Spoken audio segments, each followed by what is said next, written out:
there, everyone, and welcome back to our Golden 20s podcast, where we talk all about living your best life in your 20s. My name is Sadie, and I'm joined by my best friend co-host, Tegan.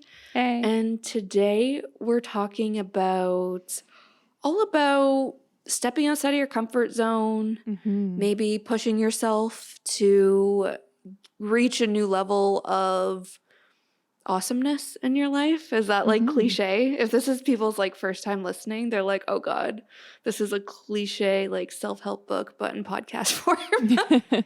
I'm picturing like the wall art, all the like really tacky like inspirational quotes, but that's what we're gonna do today in a less tacky way. That's what we're talking about. Yeah. Well, the idea for this episode sort of came to us because I had just read Sarah Polley's book, which is called Run Towards the Danger. And for those of you who don't know who Sarah Polley is, she's a Canadian celeb. So if you're American, I feel like it's even less likely you'll know who she is. But she's an actress and a director. She has a film coming out this year called Women Talking that's getting a lot of buzz. And she recently this year released a book of essays called Run Towards the Danger. And it's like a very hyped up and successful book in Canada. I'm not sure if it's reached that like hype level in the US, but honestly, I haven't even heard of it before you mentioned it. So I need to look into it more. Obviously, I know more since you told me about it, but before you mentioned it, I hadn't heard of it. And that's being here in Canada. Yeah, it feels very like, I don't know, I feel like every year there's like one or two books that are like Canadian and they just get like hyped up everywhere. Like I remember this had a huge like Subway ad campaign where I saw so many Subway ads for it. And then it's like every year there's like a couple books that Indigo, which is our like major book like store. Barnes and Nobles type. Yeah. And so every year it's like Indigo hypes up like 2 or 3 Canadian books. And this one, every single time I've gone onto like the Indigo website, I see it.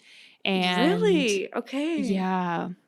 And I was like never really that interested in reading it. And she was a child star turned director. And so I had just read I'm Glad My Mom Died by Jeanette McCurdy. Right. And so I also was like, do I really need to read another book about like a messed up child star? But my boss actually loaned the book to me. And it was a much different vibe. Sarah Polley is much older and has children. And yeah, it was very interesting. And every essay is very different. She has an essay about being a star and an essay about her relationship with Jian Ghomeshi. And the essay that we are going to talk about is the one that the book gets its title from, Run Towards the Danger. And it's all about how she received a concussion because a fire extinguisher fell on her head. And oh my gosh. Yeah, it's kind of a bizarre story, but it's like the making of a great essay, I think. And basically, she had this concussion and it kind of destroyed her life for almost 4 years. She was hired at the time to write the script for Little Women, which we all know, came out and was very well received and that kind of thing. And I love that movie. So as soon as I read that, I was like so hyped. But she received this concussion and basically she couldn't work at all for almost 4 years. She couldn't walk her kids to school. She couldn't have lights on. She couldn't have loud noises. And it really dominated her entire life. And she went to sort of like countless doctors and hospitals to try to deal with it. And most of them were kind of giving conflicting advice, but a lot of it was like lay in a dark room. If you get dizzy, you've pushed too far, go back to bed, like avoid loud noises. And so basically she had her entire family altering their lives as well to accommodate her. So her kids knew like we couldn't yell and they never had lights on. They couldn't have the TV up loud at all. So it was basically very difficult to hear. And her whole family just accommodated because they were like, we want her to get better. That's life. And eventually 3.5 years later got kind of fed up with the state of her life and was like, I need to be able to work. So she went to a specialist in Pittsburgh who bragged that he was able to cure Sidney Crosby of his concussion, which for Canadians, that's a big Hey. deal. And Yeah. this doctor was kind of very abrasive and different than how the Canadian doctors were sort of treating her. And he was saying, well, what do you do when you get dizzy? And she was like, back away. I go back to bed. And he was like, well, how do you ever expect your body to improve if you are babying it? And she was like, well, what do you mean? I don't want to push myself. I don't want to cause any more damage. And he was like, no, you need to run towards the danger. If you have bright lights that are setting off your migraines, that doesn't mean you go to bed, because there will always be bright lights. You have to push through and stretch and kind of push through and run towards the danger. And that's the only way you'll see improvements. And spoiler alert, she did find improvements in her concussion in that way. And this kind of was very an interesting sort of like thought to me, because I feel like we're in an era where we hear so much about like, listen to your body, trust your gut, trust your instincts, be gentle with yourself. And while that's all true, I also find that it can be easy to almost baby yourself in a way that it's detrimental in the long run. Yeah. I think that's so interesting. And like I said, I haven't read this essay, but just from what Tegan's told me about it, I'm like, I need to get this whole book, because it definitely sounds so great. And I love like the style of writing where it's more like essays than like, a biography or like fictional storyline. But I think that's so interesting. And even us, like, I think, on our podcast, we show up here and we talk about self-care. We talk about taking care of yourself and listening to yourself and whatever. But I do think, we try to remind you guys to set goals and like have ambition and like focus on your routine and stuff. So I feel like even if you, and it also, another thing I was going to say is it can also be easy to fall into taking the easy route, even if you're like setting goals or you're trying to push yourself, even if you should push yourself, it might be like, I just don't feel like it today. And then you just never do, So I feel like this is such a good reminder and like empowering way to like think about this, running towards the danger, especially as I'm starting to think of, well, what do I want my 2023 to look like? Like, is there a word that's coming to mind for me for like my intentions for the new year? And I don't know, I feel like this is kind of that kick in the butt motivation that I need, rather than like slow down, listen to yourself, and like it'll come to you. It's like, no, I might need to take a little action to get myself there, and I don't know, showing up for myself rather than just trusting, it'll come to me if I'm just taking it slow. And yeah. And it's not to say that like pain is good. Like if you're trying to lift up something heavy and it hurts, like don't lift it up. Don't hurt your back because you're just like, well, this is the danger, I'm doing it. Or it's like if you have a gut feeling, oh, this guy doesn't have good vibes, don't be like, yeah, but it's probably just a fluke. Like, those aren't the situations I think we're talking about. But it's like, I think if anyone in the world thought about like, if you only worked out when you were at 100%, like you had absolutely no pain in your body, if you had a great sleep, if you are like perfectly fueled the exact time of like you ate the perfect dinner to work out, like no one would ever work out, because the reality of it, especially as an adult, is like you're never at 100%. If I only cleaned my house when I was like, I've got the energy, I've got the motivation, I'm feeling great, I would never clean my house. If I only listened to my body, I would be in bed like 80% of the time. All the time. Like, and it's even worse for people who suffer from depression and anxiety.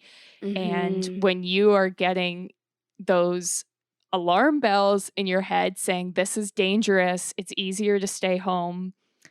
Then sometimes when I hear, listen to your body, it's like, okay, I'll lay in bed. I don't need to clean my house, really. I don't need to work out because I'm too tired. And then you're not setting yourself up for success, your future self. It can be a detriment, even though in the moment it feels like you're doing the right thing for yourself. Yeah, 100%. When you were talking, it was reminding me of, I think this TikTok sound was going around like last year sometime, like it was a long time ago, but it was talking about how, how do you show up or how do you stay motivated all the time? And the voiceover was saying how you need to show up even when you're not motivated. And I think you can change motivated to what you were talking about, when you're energized, when you're well hydrated, you need to just keep showing up, because that's how you'll start to see significant change in your life, and you'll start, becoming the person you want to be, or the person you are aspiring to be or working on, becoming, is if you just show up anyway. You don't need to wait for all of the factors around you or inside of you even like to be aligned, because you could just be waiting forever, and nothing will change. Yeah. Well, and like if you think of building muscle hurts. But sometimes your instinct is, as soon as you feel that pain when you're lifting weights, you're like, nope, this is wrong. But it's almost a different type of pain. And I find that it can be so easy with the first, even like thought of pain is to like back away. When it's like sometimes you need to lean into it. Like if you're running further than you've ever run before, it's going to hurt. So do you give up and be like, oh, okay, I'm walking home, that's it? Or do you push yourself a little bit farther to improve, knowing that the next time you run, it's going to hurt a little less? Yeah. And I think that's it. This is also like, I know I've said this multiple times, but the whole like idea of realizing your greatness, if you were to just stop at what's typically your max and never push yourself more, you're just kind of stuck in the whole like good phase, like this is good enough. I ran this far. That's good. But it's like, well, imagine how much, like, not even how much better, but just like imagine how great you could be if you did push yourself a little bit more. And if it's in running, if it's in work, if it's in literally anything, it's like, do you want to settle for just good, or do you want to see how good it can get and like how great you can be? So that's something that, I don't know, really resonates with me, but maybe that's just because I'm kind of an ambitious, like overachiever type. But I'm like, why would I settle for good if I have potential to be great? And I think it's always, for me, well, being great requires me to do something I haven't done before. It requires me to run 2 kilometers more than I ever have before. It requires me to do this. It requires me to do that. And it's like, just stepping outside your comfort zone or doing something you've never done can be scary, And it's sort of along the lines of like the whole limiting beliefs we were talking about a few weeks ago. But it's also like more so just you choosing to stay in the good zone rather than stretching yourself to the stretch goal. And I don't know, I think there's a lot of things that kind of go into it. It could be just like the whole limiting belief side of things, or it could be like actual fear. Like, well, what if I do that? What happens then? What if I don't? Like, what happens then? And it could just hold you back in so many different ways if you don't just show up and go for it regardless of the outcome, Yeah, it is exactly like those limiting beliefs that we've talked about for like, I feel like we've been on this theme for the last couple of months, is talking about limiting beliefs. And it doesn't even need to be just physical. Like, it's not like you're sitting in a dark room because you're scared you'll get dizzy. It could be like, I don't want to go to that party alone because I'll look like a loser. I don't want to go on that date because every date I go on sucks. So what's the point? I don't want to go out because I'm scared I'll catch a cold or catch COVID. And it's like those could be limiting beliefs as well, when sometimes if you're looking at your life and want to improve it, it's like sometimes you have to run towards the danger. Sometimes you have to go to that party and risk looking like a weirdo because you showed up alone, or you have to go on that date and risk Yeah. the date sucking, because the Yeah. alternative is just being stuck sitting at home in the dark, Yeah. One of my like favorite quotes, I just learned it's from Thomas Jefferson, which if it's one of my favorite quotes, I don't know how I didn't know that until right now. But it's, if you want something you've never had, you must be willing to do something you've never done.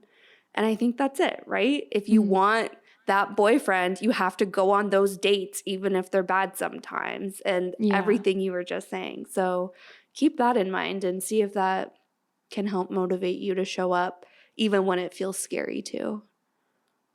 Yeah. Another thing that I wanted to bring up, kind of related to pushing yourself outside your limits, sort of pushing through the pain sometimes, is the idea of exposure therapy.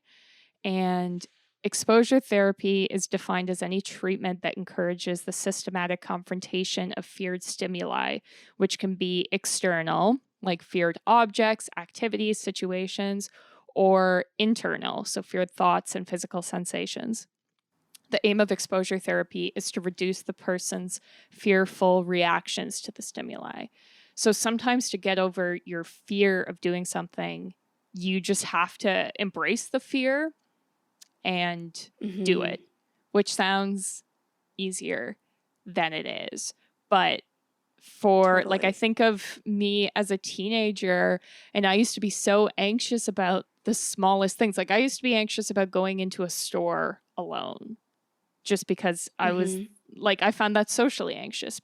And there's no logical reason behind it, but it's like that's something that I would avoid, because I'd be like, oh my gosh, what am I going to say? I was the type of person who'd rehearse what I'd order at like the McDonald's counter over and over in my head because I was nervous about it.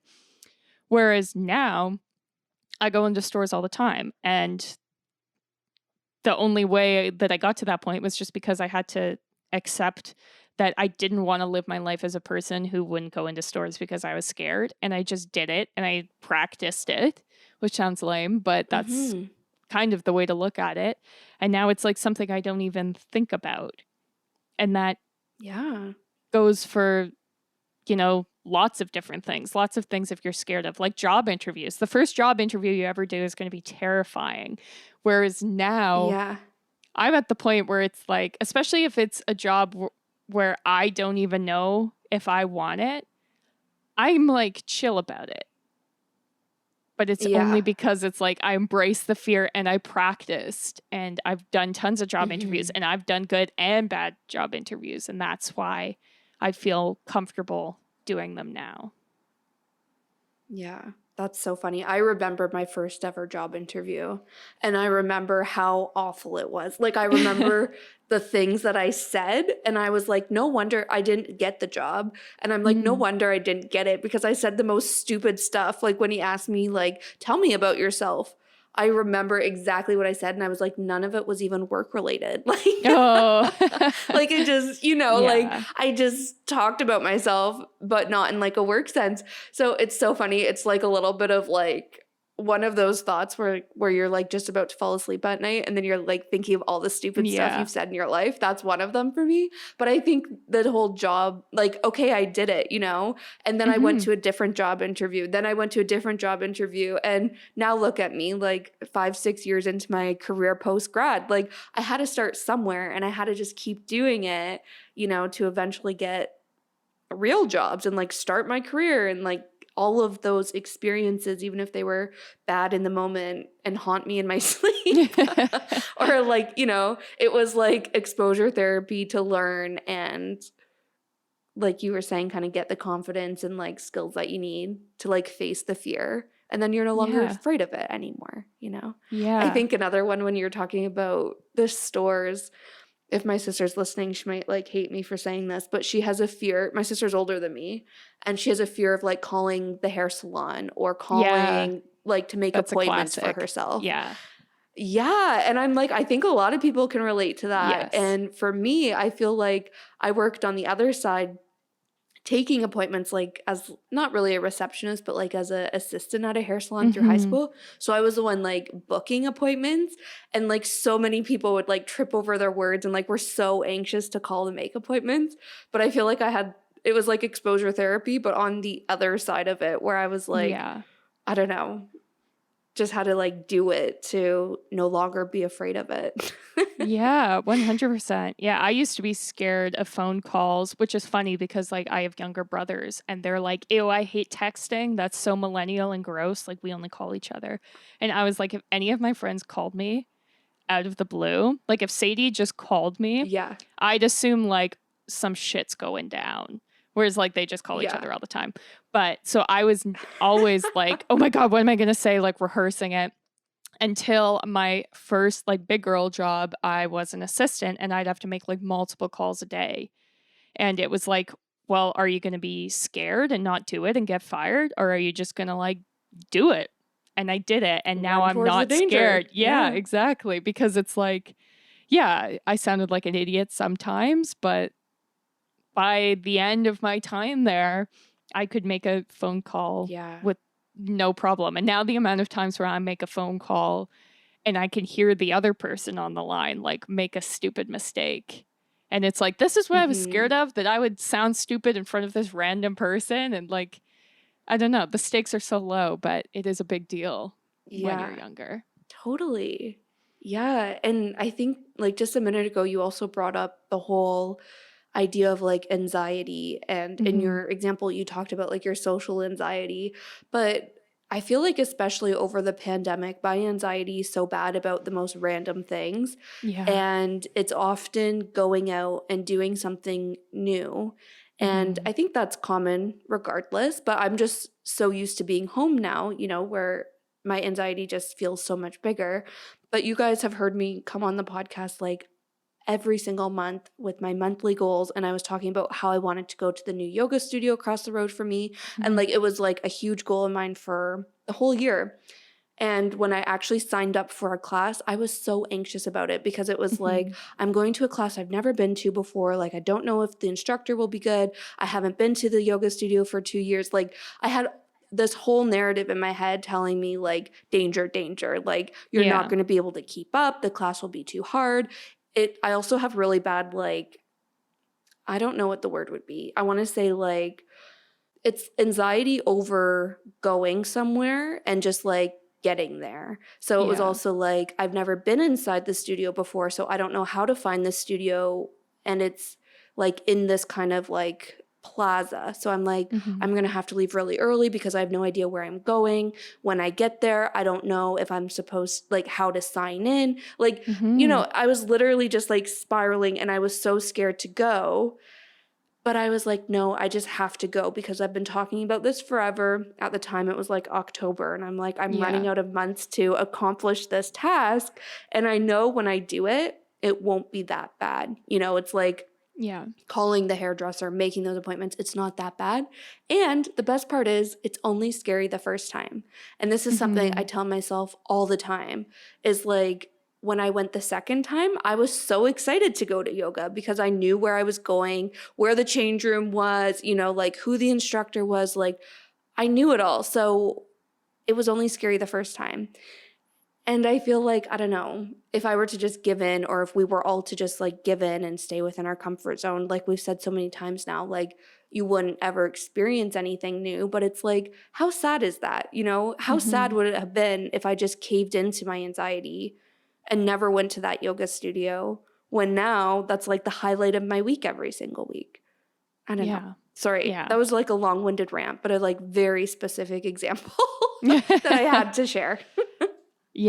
Well, I think like I still get nervous for lots of things. Like I don't want to be like, I beat my anxiety because I made calls or whatever. Like it's like I still get nervous about things, but I think about it as far as like the reward outweighs the risk, or it's like, what are my options? My options are I stay at home and I think about, well, what if I did that?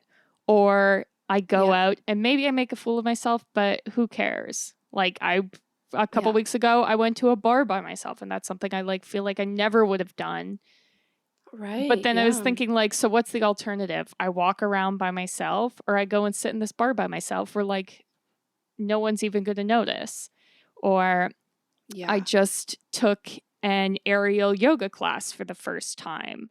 And I took it through ClassPass, which when I first started using ClassPass in like 2018 or 2019, I used to get nervous every time I'd go to a new studio because of all the reasons you said. Like, Yeah. how do I sign in? What if there's not a space for me? What if I don't know how they set up the room? Yeah.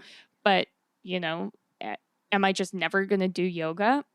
No. Mm-hmm. And it was the same with this aerial yoga class. And I was going in, and interestingly enough, I told people about it, and they were all kind of like telling me I shouldn't go. And like, I had multiple people Mm. who were like, that sounds dangerous, or like, have you ever done that before? Are you sure you can even do it?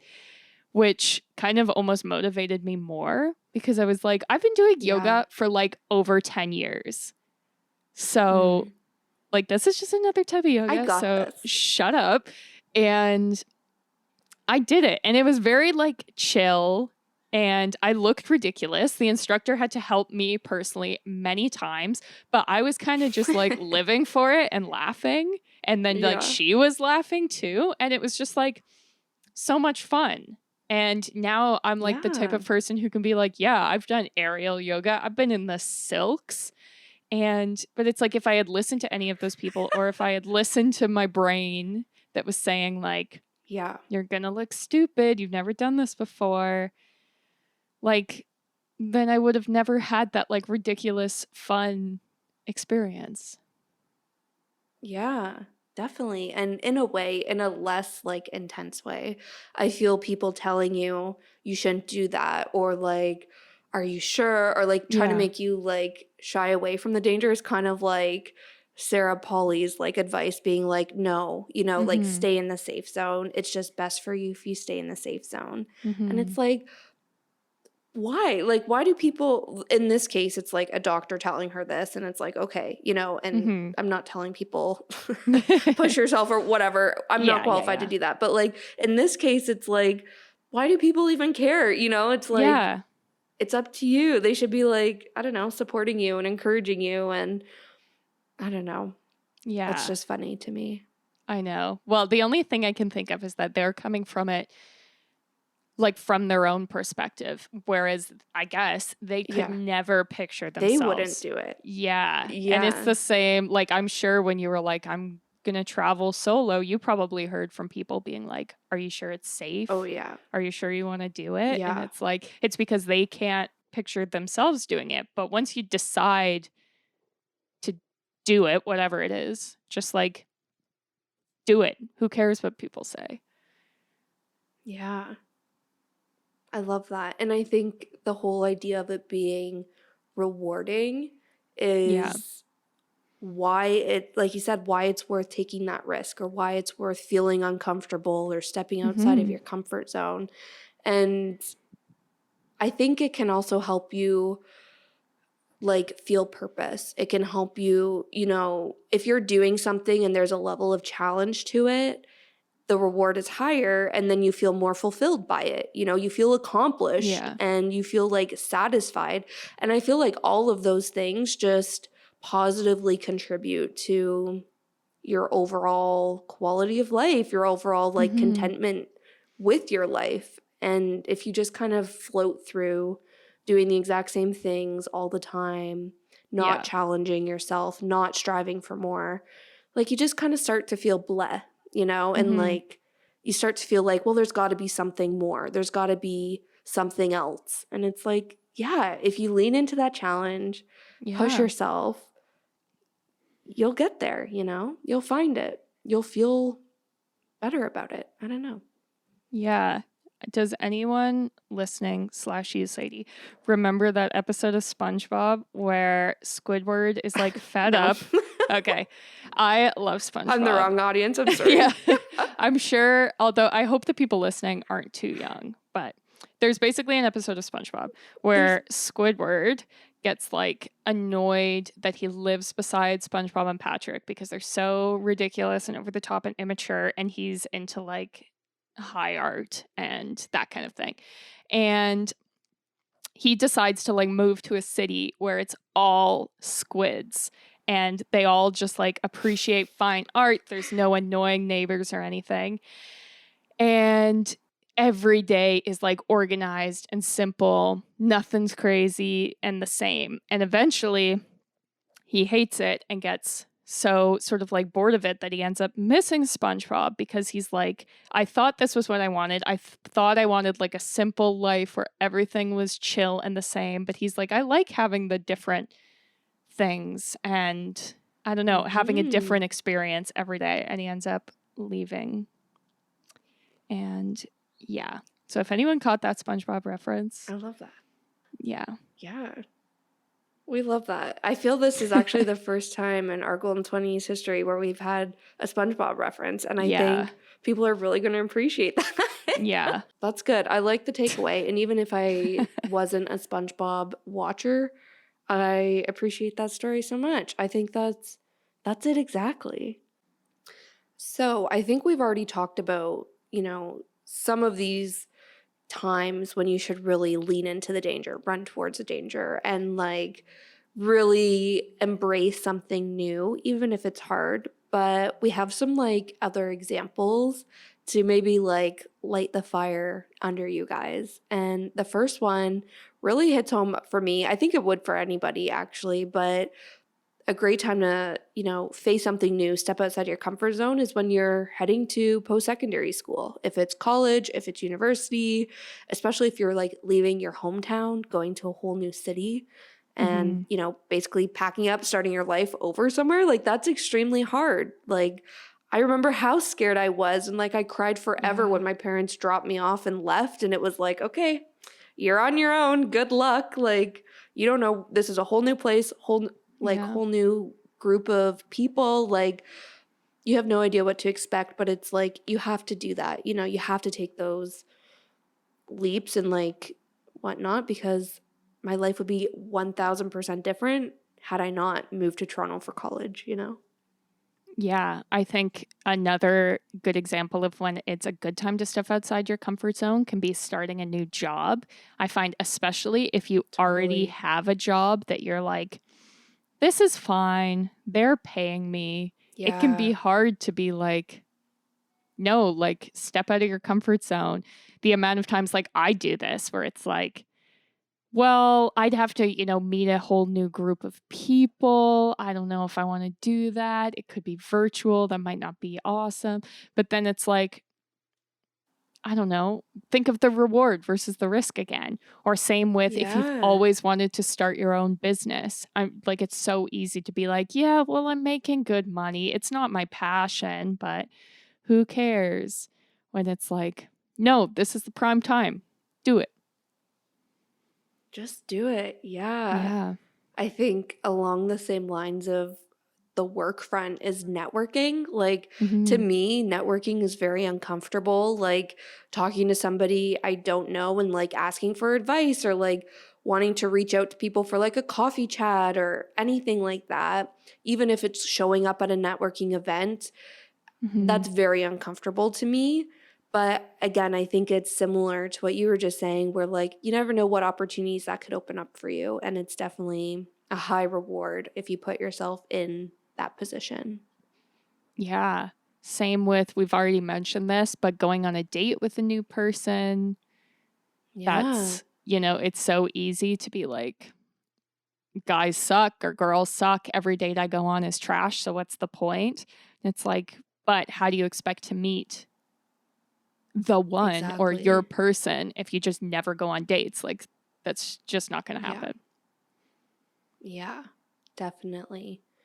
This one I think goes back to your example is doing something solo for the first time. So if it's going to a bar by yourself for the first time, for me it was traveling on my own for the first time. Like in both of those cases, I think we were both nervous to do something on our own for the first time, but it was so rewarding. And then once we did it, it was like, that wasn't that big of a deal, I think even it could be going to a fitness class on your own, like talking about my yoga anxiety or your aerial yoga experience. Like maybe I'd be less anxious doing that with somebody, but it's so, I don't know, fulfilling again and Yeah. rewarding again to do it on your own and just show up for yourself. Yeah, even I find doing something, even if it's not completely solo, but doing something with like the people that you don't normally do it with. Like I remember the first time I Yeah. traveled without my family, and I was still traveling with a friend or traveling with my husband, and it was still like, wait, how does this work? Like my mom's not here to hold Yeah. my passport. What's the deal?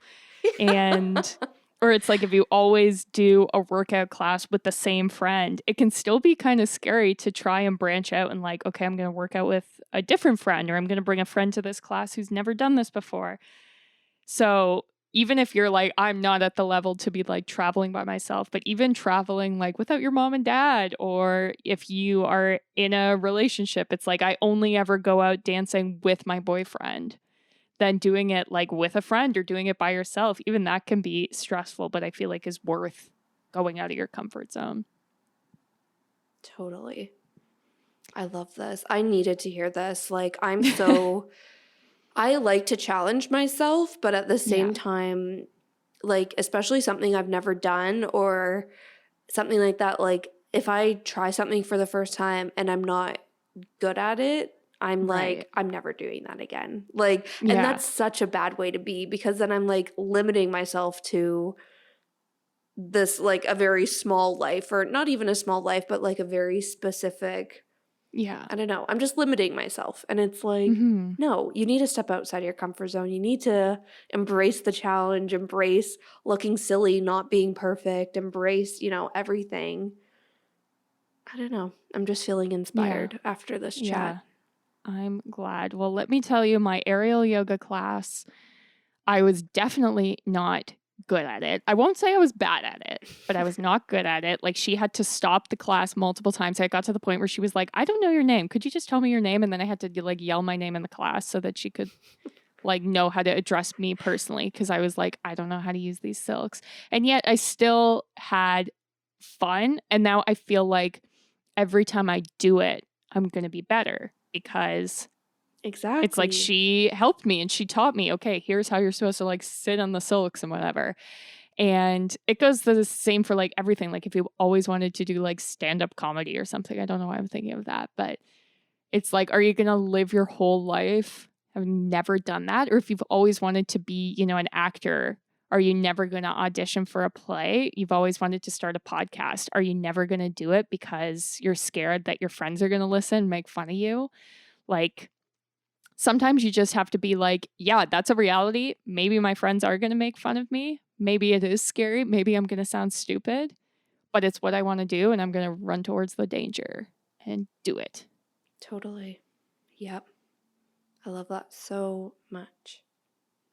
Yeah, I think that's everything we had to say about all of this. Yeah, I think anyone listening should definitely check out Sarah Polley's book. I highly recommend it. It's very short, like it's only like 6 essays, but it was a very good read, very insightful. And check out some of our previous episodes, especially if you want to hear more about limiting beliefs, because we talk about that quite a lot the last couple of months. We do put out a new episode every single Tuesday, so make sure you're subscribed and following us so that you see when those new episodes drop. In between that, you can follow us on social. We are at our Golden 20s on almost every single platform. And I think that's it.